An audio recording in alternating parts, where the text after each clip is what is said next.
לאחרונה הוגשה הצעת חוק לביטול חוק חזקת הגיל הרך, שתשפיע על חיים של ילדים להורים גרושים באופן משמעותי. הצעת החוק הזו היא תוצאה של המלצות ועדה בנושא, שהוקמה אחרי לחץ של ארגוני גברים על משרד המשפטים. ארגוני הגברים, ובמיוחד קומץ של כ7 גברים, הובילו מאבק זה. באוניברסיטת בר אילן הוצג מחקר בכנס שאומר שטובת הילדים היא לא להיות מטולטלים בין שני בתים. ארגוני הגברים הציפו את המשתתפים בכנס במיילים מטרידים ומאיימים, והוגשה נגדם תלונה במשטרה. בעקבות כך הם הגיעו לכנס באוניברסיטה וחילקו פרחים לעובדות סוציאליות ופקידות סעד שאחראיות על גורלם של ילדים להורים גרושים. זה מה שראיתי כשהגעתי לאוניברסיטה. לא לדאוג, באמת. לא לדאוג? מה באת לשמוע פה היום? עברנו את הדאגות. התזכיר שכתבתי אתמול בערב, כולו לטובת הממש. אבסולוטית. זה חבל. ואני בעד שהמשמורת תהיה משותפת. אני יכול להגיד לך, הבת שלי גרה היום, יכולה לעשות מה שהיא רוצה. משמורת שלי אומנם, משמורת שלי, אבל אין לה, האישה לא משלמת מזונות, לא רוצה ממנה מזונות. אנחנו בעד גברים. אני עושה הכל כדי שהגבר, כשאני מטפלת בו, יצא טוב מהתזכיר. אבל מי שנלחם כל הזמן זה עבודות רווחה. הם אמרו, לא ייתכן שבני שכר יצליח להעביר את הילדה אליו. לא יכול להיות דבר כזה, הוא עשה לנו את המוות. ואני לא עשיתי את המוות, אני הלכתי על העיקרון של טובת הילד. אז רגע, אתה בעד שהמשמורת תהיה משותפת ונשים לא יקבלו מזונות? אני בעד שהמשמורת תהיה משותפת, המזונות יהיו שוויוניים, כי בכל מקרה יש בית לאבא, יש בית לאמא. מה זה אומר מזונות שוויוניים? מזונות שוויוניים שכל אחד שהילד יהיה אצלו יישא בעול של גידול הילד. כאילו אין לכם מושג למה הם הזמינו אתכם? הזמינו אותנו בשביל... אנחנו פה... להיות הפנים שלהם. אתם הפנים שלהם? חשבו שזה יהיה יותר נחמד שאישה תהיה זאת שתייצג, כאילו, נראה לי, לא? הם לא באו לפה בשביל לריב, זה הכל. כל אדם המרחיק ילדים מן אבות הוא בגדר פושע, והוא ייתן את הדין. פקידות סעד, שופטים, רקמן, כולם ייתנו את הדין כמו פושעים מאחורי מסך זכוכית עבה. זכוכית עבה תפריד ביניכם ובין השופט, ואתם תיתנו את הדין כמו פושעים. פושעים! כל פקידת סעד שמנתקת ילדים מאבות. למה אני לא מקבל מזונות? למה? למה צריך לקבל מזונות? המזונות הם לילדים, נכון? אם אבא דואג ואמא דואגת, כמו שחיים בנישואים, אז מה הבעיה? למה היא צריכה לקבל מזונות? מה, היא נכה? זה הנחת מוצא של זה פשוט הראשית שהייתה במקום היה פעם, כי אישה פעם הייתה מגדלת את הילדים, והיו 4-5 ילדים, היום יש ילד וכלב. לשערים, לא פה. אני רוצה שתהיו בשערים, זה הבעיה שלי, אני רוצה שתהיו בשערים. עכשיו כל האנשים... הקב"ט אישר שנהיה בשערים ושם נחלק את החומר שלנו. אתם עומדים לי פה מה? אתם חושבים שתתפסו איזה פקסית חתיכה? תצאו. אין פקסית חתיכות. אין פקסיות חתיכות, לכו. רבותיי, אני מבקש להגן על כבודם של הפקסיות גם. יש חתיכות ביניהם גם כן. רבותיי. חתיכות חרא התכוונת. קודם כל היא לא צריכה להיות עם הילדים, כי אני חושב שילד הכי טוב לו לחיות... עם המטפלת. לא. לחיות בסביבה של ילדים נוספים. יש פעוטון. ויצו הקימה עשרות מקומות של ילדים מגיל חצי שנה והלאה. ילד בן חצי שנה... למה? אבל ארגוני הנשים טוענים שוויצו, חד משמעית, הקימה מעונות לנשים עובדות, וילד גם ב3 חודשים, 4 חודשים לצורך העניין, אחרי החופשת לידה פשוט הולך לפעוטון. הוא גם מתפתח יותר טוב. זה שאם האמא כל הזמן תהיה איתו יתפתח פחות טוב. סטטיסטית, הילד שנמצא יותר עם האמא ולא נמצא עם ילדים נוספים, יש לו חסכים מאוד גדולים. תביא לי עוד סיגר. לכבוד זה שזה היום יפה. תביא לי בבקשה עוד סיגר, אני אעשה איתך את הילדים. אני לא יודעת, אתם הכנסתם אותי למקומות, אני גם... מה מקומות? הבאנו לך פרח ליום יפה, אישה יפה, מקבלת פרח. למה היא לא לקחה את הפרח? תשאלי אותה. אולי היא חשבה שאתם מנסים לשחד אותה בעזרת פרחים? לא. שחיים ביחד היא מגדלת את הילדים ומשקיעה את רוב הזמן שלה בילדים ובבית, ואז שנפרדים פתאום, יאללה, לכי תחפשי לך קריירה? בוא נשאל שאלה אחרת, סטטיסטית. כמה נשים היום מגדלות את הילדים? יש לך נתון?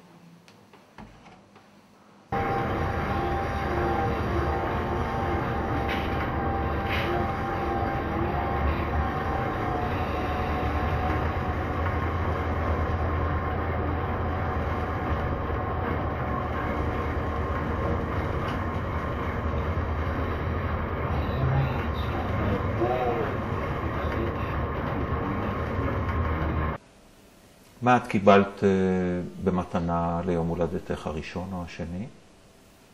יש לשער שאולי בובה. אני קיבלתי אקדח או טנק. מה עושים עם הטנק? כובשים, דורסים, מאיימים. מה את עושה עם הבובה? מטפלת בה. מלבישה אותה, מאכילה אותה, דואגת לה. גם צועקת עליה כשצריך. במילים אחרות את לומדת לטפל. את מטפחת את המיומנויות, את מיומנויות הקשר הכי בסיסיות של האימהות. את מתכוננת לאימהות שלך מצאתך, מהיותך קטנה. גברים לא לומדים את המיומנויות האלה. וכשהם נזקקים פתאום, מגיעים הגירושים, ופתאום אתה עומד בפני שממה. הילד לא רוצה לראות אותך. לא בגלל שהאישה מסיתה, גם זה קורה. אבל גם כאשר האישה לא מסיתה, אפילו כאשר האישה מעוניינת שהילד יראה אותך, יהיה איתך בקשר, שתהיה מודל גברי בשבילו, גם אז באים אבות לטיפול ואומרים לי, אני לא יודע ליצור קשר איתו, הוא לא רוצה לראות אותי. אחרי שקניתי לו את הארטיק או את הצעצוע היקר או את המחשב היקר, או לקחתי אותו לפעילות יקרה, הוא לא רוצה לבוא. הוא לא רוצה לבוא. אז יש אבות שמחפשים את המטבע מתחת לפנס, ומתחת לפנס זה להאשים את האישה שהיא מסיתה נגדו. ויש אבות שמרימים את הכפפה, ובונים את הקשר על בסיס אחר. הם מגלים את ילדיהם, ילדיהם מגלים אותם. זה לא יכול להיות שאנחנו כל הזמן נחשוב שהאימהות עושות משהו כדי להרחיק את הילדים מהאבות. זה לא נכון. כשיש גירושים או כשיש מוות או כשיש משהו כזה שקורה שהאב או האם לא נמצאים, לא מישהו צריך לעשות את זה. מי שצריך להתאמץ יותר זה ההורים עצמם. הם צריכים לרצות, הם צריכים להראות שאכפת להם. הם צריכים לדאוג לזה שבאמת כשהילד מגיע אליהם, אז הם יבלו איתו. לא ייקחו אותו למסעדה ואחרי זה לסבתא ובזה יחשבו שהם בילו עם הילדים והם יצאו ידי חובתם.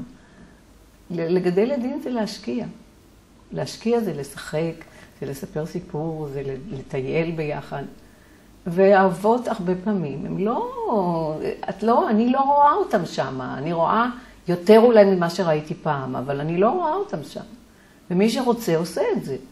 אחרי שטבעתי מזונות, שורה ארוכה של סנקציות. הדבר שהכי חשוב לי להכניס להסכם הגירושים, זה שבימים שהילדים אצלו, אני אוכל לראות אותם שעה ביום, כדי שיהיה איזשהו רצף של קשר, במיוחד בגלל הילד שלי עם הבעיות. וההפך גם, זאת אומרת, גם הוא יכול לראות אותם שעה ביום. זה הדבר הראשון שהוא הפסיק, לחלוטין, זאת אומרת, הוא מנע כל קשר, כל שיחת טלפון בימים שהם היו אצלו, בעוד שבימים שהם אצלי, כל הקשר נמשך כרגיל, זאת אומרת, נוצר איזשהו עיוות שהילדים רואים ושומעים אותו כל יום, ואותי רק חצי שבוע.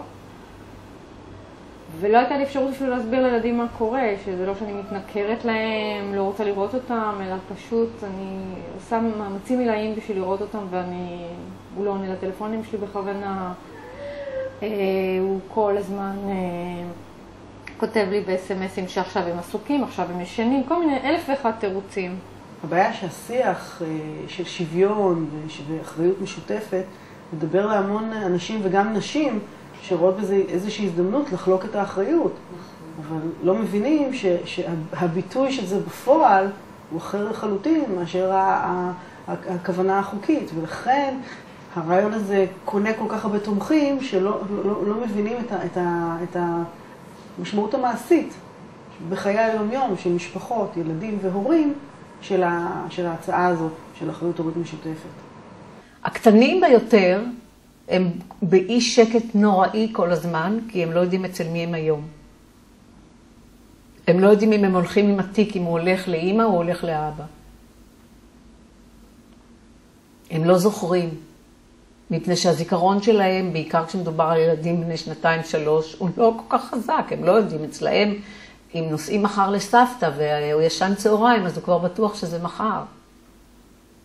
הם לא יודעים את הזמן, הם לא חשים את הזמן.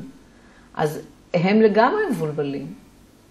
ולמה הוא לא יכול לקחת את הבגדים שלו, שאצל אבא, הוא צריך להוריד את הבגדים, האבא מפשיט אותו ומשאיר את הבגדים שהוא לבש כל הזמן, הוא אומר לו, זה נשאר פה.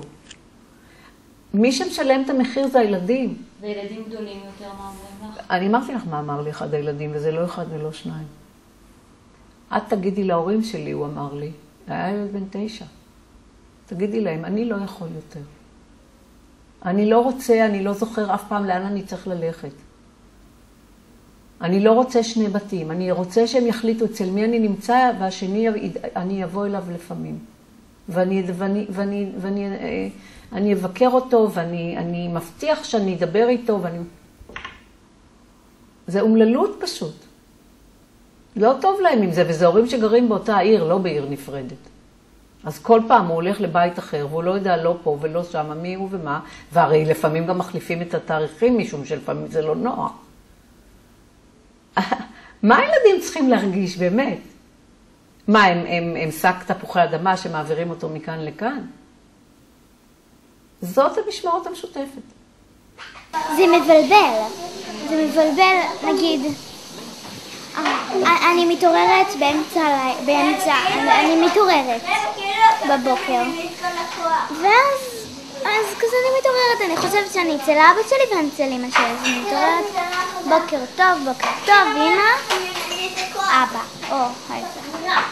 שאני מעדיפה שנהיה בבית ספר אצל אמא, כאילו אם ההורים מתגרשים, כי בדרך כלל האבות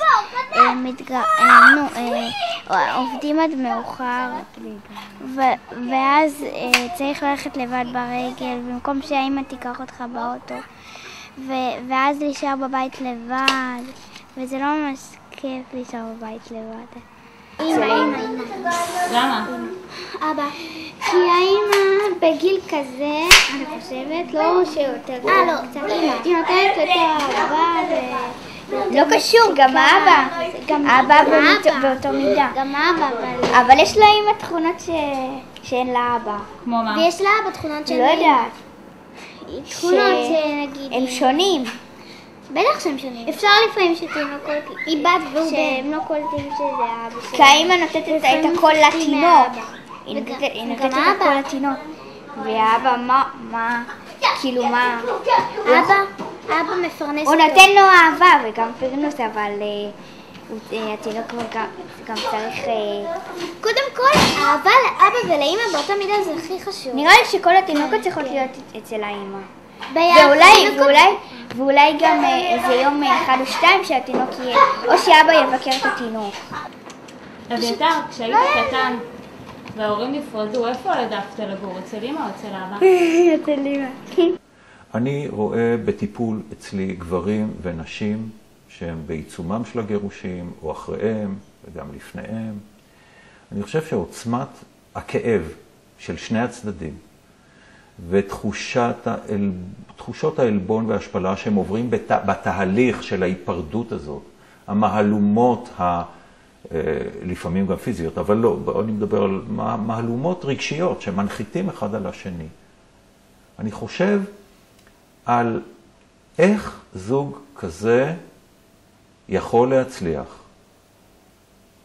להגיע לשפה משותפת שתסדיר את היחסים לא בשיחה של פעם בחודש, בשיחה שהיא כמעט יומיומית. הרי כל חוג, כל קייטנה, כל טיפול פסיכולוגי צריך את הסכמת שני ההורים. כל חוג, כל טיפול פסיכולוגי, כל יציאה מוקדמת מבית הספר, זה דורש כל הזמן משא ומתן.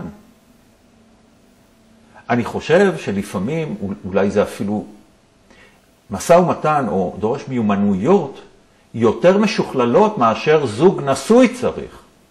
היום למעשה פקידי הסעד, המגמה שלהם היא להמליץ בניגוד לחזקת הגיל הרך. זו המגמה של משרד הרווחה. זה מה שהם אומרים. יותר מזה, נשאלה, כאשר החזקה הוכחה כאשר שני ההורים טובים באותה מידה, האם עומדת חזקת הגיל הרך?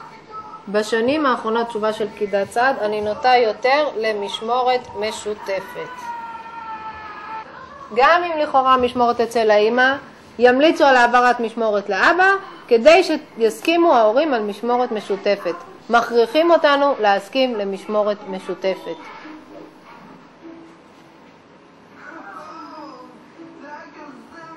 וגם אם אין אפשרות למשמורת משותפת, לא תכריע חזקת הגיל הרך. זאת אומרת, או שתסכימו על משותפת או שאבא מקבל את הילדים, חד משמעית. אנחנו כל היום בעימותים וויכוחים, והתוצאה היא שיתוק. 40%, 60%, 50%, 50%, 30, 20, אני לא יודעת את האחוזים כבר, אני כבר איבדתי מזמן את החשבון. גם ברוב המקרים ההורים האלה שנורא רוצים את הילדים, בסופו של דבר לא באים אפילו לבקר אותם בשעות שמותר להם לבוא לבקר אותם. וזה הרבה מאוד הורים, אבות כאלה אני רואה. אצל אמהות זה פחות. אז אם אני שואלת את עצמי למה זה פחות, אני אומרת, יש כאן משהו גם כנראה בטבע, שאנחנו מרגישות את עצמנו הרבה יותר אחראיות לגבי הילדים, מה שהאבות, הם מוכנים לפרנס, אבל בדאגה היומיומית זה יותר קשה להם, והם לא כל כך רוצים לעסוק בזה. דבר נוסף שמטריד בהקשר של השוויון, זה שבעצם מנסים לעשות פה איזושהי רפורמה עם רוח שוויונית, בתחום של דינים, של דיני המשפחה בישראל, שהם מאוד מאוד לא שוויוניים כלפי נשים. עדיין אנחנו מצויים ב-2011 במצב שאישה לא יכולה לקבל גט כשהיא רוצה, ולבתי הדין הרבניים יש סמכות מאוד מאוד נרחבת במדינת ישראל. ולכן כל מצב שמשנה את הסטטוס קוו, אבל לא מתקן את העיוותים, בעצם שוב מחריף את הפער בין גברים לנשים בדיני המשפחה. כן, האישה היא כאילו רחם, כלומר היא רחם להזכיר, כאילו בדיוק כמו אנשים בהודו שקונים מהם את התינוקות, פונדקאית. האישה היא פונדקאית, כלומר מה שכן, לפונדקאית לפחות משלמים איזשהו כסף, כן? ניצלו אותה, אבל נותנים לה איזשהו פיצוי כספי. אני למשל שהתגרשתי, בגלל שיטת משפט הנפלאה שלנו, אני שילמתי כסף לגרוש שלי. הגרוש שלי יש צ'ק בנקאי שכתוב עליו, זה למסגר.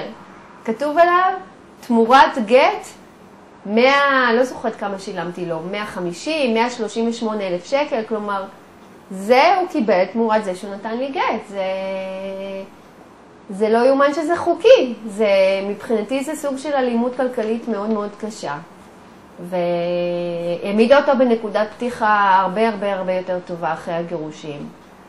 והמטרה שלי הייתה לייצר איזשהו שקט לילדים. למה אני לקחתי את התפקיד לשלם לו כסף בשביל לייצר שקט לילדים? זה מראה לך שבתוך סדרי העדיפויות שלו, סדר העדיפויות הראשון שלו היה להשיג ממני כסף, והסדר העדיפויות שלי היה להשיג שקט. וזה כל החלטה הכי קטנה. אני יכולה לתת מספר דוגמאות, נגיד הבן הקטן שלי רצה נורא ללכת לצופים, כל החבר'ה שלו הלכו לצופים, וכבר סיכמתי איתו את הכל במיילים, אנחנו לא מדברים כבר מלא זמן, אז הכל תכתובות מיילים ו-SMSים, סיכמתי איתו את הכל, ואמרתי אני אשלם חצי, אתה תשלם חצי, והוא הסכים אפילו. התקשרתי לצופים, נתתי את הפרטי כרטיס אשראי שלי, אמרתי, עכשיו תתקשרו לגרוש שלי, הוא ייתן לכם את החצי השני, ואז הם מתקשרים אליו, והוא אומר להם, אין לי מושג על מה אתם מדברים, היא צריכה לשלם את הכל. יש לי בעייתיות מסוימת בתחושה של החלוקה הזאת, של ה-joint custody, מה שנקרא, שההורים מחליטים שהמשמורת היא משותפת, ו3 ימים הוא יגור פה, 3 ימים הוא יגור שם, שישי שבת פה, שישי שבת שם. הקביעות שהילד כל כך צריך בחיים שלו, דווקא כשההורים שלו נפרדים, לא מתקיימת בחלק הזה, והרבה מאוד ילדים סובלים מהתופעה הזאת. ולכן אני חושב שפה הילדים יסבלו, הם יהפכו לקרדום לחפור בו, הם יהפכו לכלים לניגוח, הם ינהלו מאבקים משפטיים שימשכו חודשים ושנים, והילדים יהיו תלויים.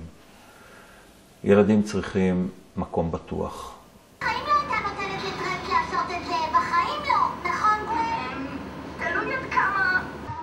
עד היום הוא החבר הכי טוב שלו, שנה אחרי שניתקו אותם. הם היו גם בגן ביחד, בכיתה הם ישבו יחד, הם היו בחוג טקוונדו ביחד. לא מנתקים דברים כאלה. אף אחד לא מבין את המשמעות של הדברים, אף אחד לא חושב על זה. אותה שופטת שיושבת בבית משפט, אמרתי, מתייחסת לילדים שלי כמו רכוש. אוקיי, מחלקת אותם, מעבירה אותם מיד ליד. את חשבת פעם על מה יש לילד הזה, מי החברים שלו, באיזה סביבה הוא גדל? ילד זה לא משהו שמנותק מהמציאות. כרגע, ועדת שנית. כן. רוב האנשים שרוצים לבטל את החוק הזה... זה גברים. נו, בוודאי. נו, נשים לא רוצות לבטל את זה. למה הם רוצים לבטל את החוק הזה? הם רוצים לבטל את החוק הזה. אני לא רוצה להיכנס כל כך לנושא הזה, מפני שאני חושבת אני אהיה קצת בוטה ואני אהיה זהירה, אבל בבוטות שלי, מפני שאני חושבת שזה קשור קצת גם בכסף. ההורים צריכים לשלם בעד גידול ילדיהם, ולשלם דמי מזונות, אם הילד אצלי, אני לא צריך לשלם. ואני חושבת שזה נקודה שצריך לקחת אותה בחשבון. ואני, מכיוון שגם פה, בתוך עמי, אני יושבת ואני רואה כמה פעמים יש לנו את הנשים האלה שהגברים לא מוכנים לשלם מזונות, ועושים כל מה שרק אפשר כדי לרמות ולא לשלם אותם בזמן, ולא לשלם את מה שמגיע, ולא לשלם בהתאם להכנסות שלהם. כן, זה נכון, זה לא פשוט, גירושים זה לא פיקניק. אחת הבעיות כאן זה קודם כל המשמעות שהגברים מייחסים לעניין הזה במישור הכלכלי. שבעצם דורשים הפחתה משמעותית או ביטול של דמי המזונות. וכאן אנחנו כבר נכנסים לסוגיות של אי שוויון כללי בין נשים וגברים בחברה, כי גם ההכנסות של נשים הן יותר נמוכות מאלה של גברים, ולכן הן זקוקות למזונות.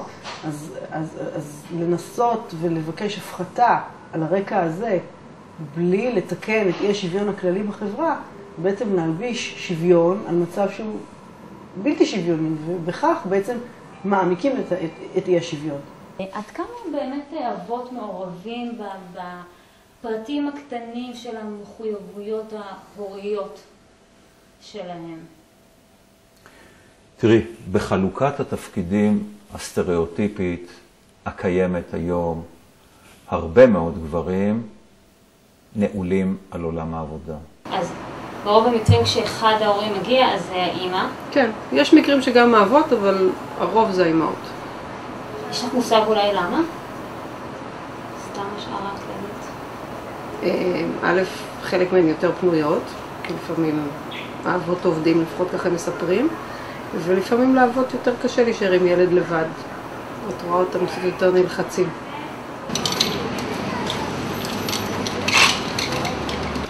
רוני, מי בא יותר? גברים או נשים לקנות ספרי לימוד? נשים. כן, יש לך מושג למה? למה? הם יותר דואגות לילדים. גברים דואגים דברים אחרים. אנשים. כאילו, הרוב הנטל ואלה שחוזרים לכאן, הרוב זה אנשים. זה לפחות בין 80-90% נשים מגיעות לכאן יותר מאשר הגברים. כמו שאמרתי, נראה לי זה הרגש אימהי. נשים. נשים. נשים. נראה לי שנשים. לדעתי יותר נשים. את יודעת אולי למה? לא יודעת, יכול להיות בגלל שאימא יותר דואגת, איכשהו יותר עם הילד. זה לחפש עטיפות של ברץ, לא נראה לי שאבא כל כך ישמח לעשות, אז האמא עושה את זה. המציאות היא באמת שיש כבר דור חדש של אבות, הם לא הרוב. הם הרבה, אבל הם לא הרוב. ומרבית הגברים, ואני כולל בזה אותי, כי אני הייתי בצבא 22 שנה, רוב האבות נמצאים, אנחנו איזשהו דור מדבר. אנחנו כבר יודעים שמה שהיה הוא לא טוב, אין לנו עדיין אלטרנטיבות רציניות לעשות את זה אחרת. למשל, לנהל משא ומתן עם הבוס בחברת הייטק על זה שיש לי משפחה, ואני עומד על זכותי לראות אותה. אני רוצה לחזור הרבה יותר מוקדם. כשאני מדבר על זה בקבוצות הגברים שאני מנחה פה, ואני מעלה את האופציה הזאת, גברים מביטים בי בייאוש, ואומרים, אם אני אנהל משא ומתן כזה, ייקחו מישהו אחר, שיהיה מורעל על העבודה, שיעבוד בשעות בלתי שפויות. מסתכלים עליי בייאוש. כלומר שהמצב החברתי, המבנה החברתי, היחסי המגדר, אי השוויון שמוטמע בתוך יחסי המינים, הוא עדיין מגבלה ומחסום מאוד מאוד רציני למעורבותם של אבות בחיי ילדיהם. חזקת הילד, להעביר אותה לאבא, זה אומר שהילדים בעצם לא יהיו בעיניי לא יהיו מוחזקים. כי אני חושבת שאימהות באיזשהו מקום יש להם את הנתינה ואת היכולת נתינה שונה מאשר של האב, והאחריות לפרי הבטן שלהם היא משהו אימננטי מבפנים. זאת אומרת, היא לא יכולה לעזוב את הילד שלה. היא לא יכולה לא לדאוג לו. אני אומרת, יש מקרים חס וחלילה שיש לנו בעיות פתולוגיות, בסדר, אז נטפל בזה, אבל באופן כללי, אב בקלות הרבה יותר גדולה ייתן לילד להסתדר לבד, מה שנקרא. ותינוק, או בן שנה או בן שנתיים, לא יכול להסתדר לבד. כל הנושא הזה של משמורת, זה לא שאבא שלהם איתם, הוא לא זמין, הוא עובד בהייטק. פעמיים בשבוע אני לוקחת אותם, פעם בשבוע אמא שלו לוקחת אותם, פעם בשבוע בת הזוג שלו או ההורים שלה לוקחים אותם. אולי יוצא לו לקחת אותם רק פעם בשבוע. עכשיו, בחופש הגדול, אני ביקשתי להיות עם הילדים, אבל לא נתנו לי פקידות הסעד. הילדים צריכים להיות בקייטנה. ולא חצי יום, יום שלם. למה? כי אבא עובד. זה שאמא יש חופש ואמא ויתרה על קריירה אקדמית והלכה ללמוד הוראה כדי שהיא תוכל להיות עם הילדים, לא מדבר אליהם. אמא שרוצה לתת לילדים, אמא שרוצה לגדל את הילדים, ולא נותנים. אפילו לא בחופש. עשינו, בחופש הגדול מחלקים את ההסדרי ראייה חצי-חצי. אז יצא שהילדים שלי היו 10 ימים ברצף עם האבא. ויום אחד אני מתקשרת, אחרי שלא ראיתי את הילדים המון ימים, זה היה, מה נשמע, מה נשמע? בסדר, אני שואלת את הבן שלי, איפה אתה? אני בחוב. אני אומרת לו, מה אתה עושה בחוב? אני עם חברים. אמרתי לו, מה קורה זה? לא, אני באתי הביתה, אבא היה בעבודה, לא קיבלתי צהריים, אז הלכתי עם חברים. אמרתי לו, לא קיבלת צהריים? עכשיו, זה לא היה מקרה אחד. אז לא קיבלתי צהריים, אז אני אומרת לו, מה קורה? אתה לא רב? לא, אבא אומר לי שהוא תכף בא מהעבודה. עכשיו, התכף, אני שהתקשרתי אליו, זה היה ב5 אחרי הצהריים. כלומר, זה לא היה, לא חיפשתי את הגרוש שלי, זה לא היה דקה, אני לא מחפשת אותו. פשוט אני הייתי בשוק. ימים שלמים, כאילו שעות שלמות, הילד מסתובב בחופש הגדול, הוא בעבודה, ואני פנויה. אני פנויה. הילד יכול, כאילו, אני הייתי בכיף מה... התקשרתי ואמרתי לו, בוא הביתה, ניתן לך לאכול. הוא בא אליי, אכלתי אותו וחוזר לאבא, לבית ריק. כרגע, בנתונים הנוכחיים, אין שוויון בהשקעה ההורית. רוב הגברים עדיין בחוץ, בעבודה, מרוויחים את הכספים היותר גדולים כמובן, מאיישים את המשרות היותר בחירות וכו' וכו' וכו'. והאישה שקצת מזכיר לי, אני ממש נבהל ממה שאני הולך להגיד, כי הוא דבר היום ונורא. אני נזכר במשפט שלמה. אני נזכר במה זה לחלק את הילד. ומי בא ואומר נחלק את הילד. צר לי, אבל המאבק כרגע של גברים בנשים על כבשת הרש הזאת של נטילת הבלעדיות על המשמורת, הוא נעשה בקונטקסט אכזרי. אני שומע את הטיעונים. הטיעונים הם מאוד פורמליסטיים, אין בהם שום צד רגשי.